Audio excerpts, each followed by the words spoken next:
mean, there's probably going to be people who see my story and have issue with what I'm saying, and that's okay. That is okay. I would have done the same thing that they're doing because that was my conditioning, right?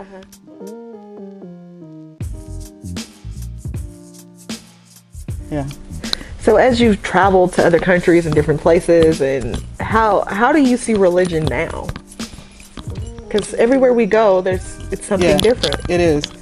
What I think about religion is that it basically creates these systems and ways in which, based on where you live and how you talk and all the things that you hold to be valuable, you use those things to connect with God. And it's different for different places. Because over certain periods of time, Christianity was not something that was taught. Historically, it was forced upon people. You know what I'm saying? So you're taking this religion, this understanding of ways that is foreign to the people that live in these countries. You know what I mean?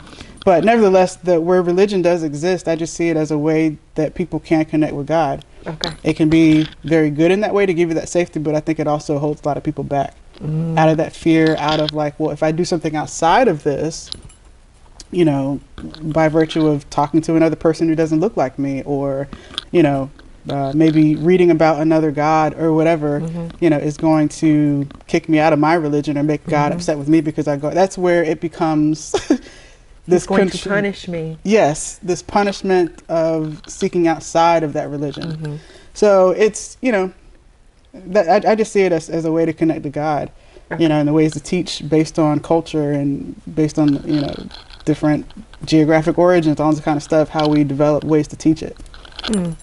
What do you think is like the common denominator throughout all of these different religions? What's one thing they have in common? Love. Bingo. Love all day. Like, right. Love is the thing that that matters the most. That conquers all. That is, and it's consistent in every single thing. And I believe love exists in us, even if you're not experiencing it right now. It's still there. You're just not feeling it. You know what I mean? You're not tapped into it. Tap into it. Yeah. Tap into it. Yeah. It exists in all of us, and we can all feel it. Again, based on your experiences, based on what your what your beliefs are. You can tap into it, but if your beliefs are based in fear, that's not love. You know what I'm saying? Like that's the opposite of it. So love is freedom. Love is choice. Love is expression. Right. Love is just being who you are and being accepted for it. Right. And reciprocating that to yourself and other people. And love is boundaries. Yes, it is. It is. And that's just out of you loving yourself. You know what I'm saying? Right. To have those things in place. So for sure.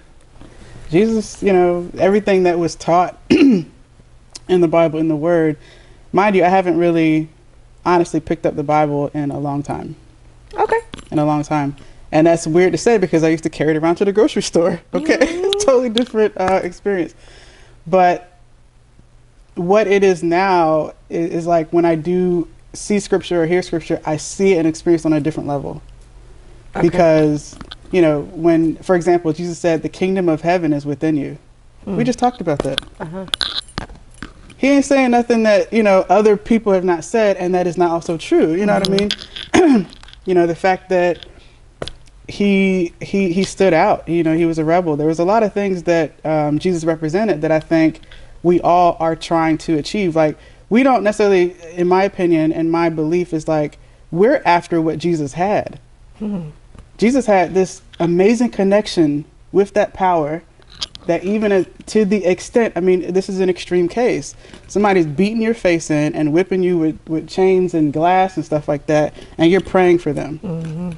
What level of connection, is the power that? To influence. You know what I'm saying? And that connection, I think, is what we're after. We want the ability to overcome no matter what comes our way and to survive it, and to come back victorious. I mean, that's the message behind it. And that same message is consistent in other stories, other religions, other faiths, right. I really am a huge proponent of meditation as well. That's been I probably meditate more than I pray, than I don't, that's been a huge part of my your development, your growth. Yes. Yeah. That, and then also like working on myself. So there's been this, different activities I've done in leadership training and emotional intelligence. There's some work in that also that I've done that have really just helped me to understand it more of me. It's like now, instead of me focus on all this understanding about, how all these things work, it's like it's just directed towards me. How do I work? How do I function? How does this program work? Because if I'm aware of it, then I can do something about it. Right. You know what I'm saying? You have control over it. Yes. If there's a pattern that I see in my life of, I don't know, self-sabotage or being ashamed of certain things and not being able to speak up. It's like, well, where did that come from? Because I really do want to speak up. I really do want to help people. I really do want to. That's called doing the work. Doing the work. You know what I mean? Work. So now it's like that energy I'm putting more into myself. Okay. And understanding more of that. And meditation is just, to me, a practice that helps to build up this muscle to be able to distinguish my thoughts. Okay. Ooh. Because we have thoughts that are crazy that do not represent you. Mm-hmm. Right? Right. It's this activity that's going on, kind of like the clouds passing in the sky. We can't stop them, but we can be aware of them and know where to look. You know what I mean? And so I can pick another thought versus the thought that runs on autopilot based on my programming. So good. Right. I think I have probably maybe our final question, unless you have something for. Oh, I don't. Are you happy? I'm the happiest I've ever been in my life. Good. Seriously, like, I can say I know what love is. I thought I knew what that was before, especially through marriage and doing all these things. It's like, now I know love more intimately because I know it for myself. And I'm happy. Nobody can come and tell me any different. I mean, there's probably going to be people who see my story and have issue with what I'm saying, and that's okay. That is okay. I would have done the same thing that they're doing because that was my conditioning, right? But now it's just I feel so free. You can say what you will. It might hurt me, but only for a couple seconds. You know what I mean? It's like moving on because I'm happy now. You can't convince me any different. How are you gonna convince me that I'm unhappy? Because that's what would happen when I would communicate to people. Because after a while, it was like I had to defend what I was doing. When I go back home to my family, it's like I was defending my choices and things like that. But after a while, I just stopped doing that because, why am I trying to convince you that I'm happy? For what? If you can't see it and you can't feel it, and that's okay. That's okay. That's okay. That's okay.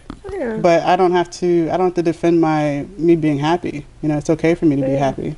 You don't control someone's perception. You can't. Once you figure that out, you're like, okay, I can't control that, but all right. Yeah.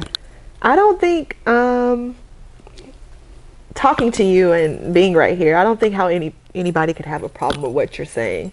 It's from your heart and it's genuine. It's nothing here was said that was disrespectful or against someone. It is your story. It is your life. It is your truth. And to end it with how happy you are, I feel that because I think about the Parshell I met almost 3 years ago, 2.5 years ago. You've definitely grown and developed to this person. So I think you should tell everyone about it. You have an important story that other people have to hear that they can relate to. And this is how you do it, using your voice. I love this. And I love that you're going to do this for other people. This is who you are. I think this is a part of your purpose, is letting people share their story.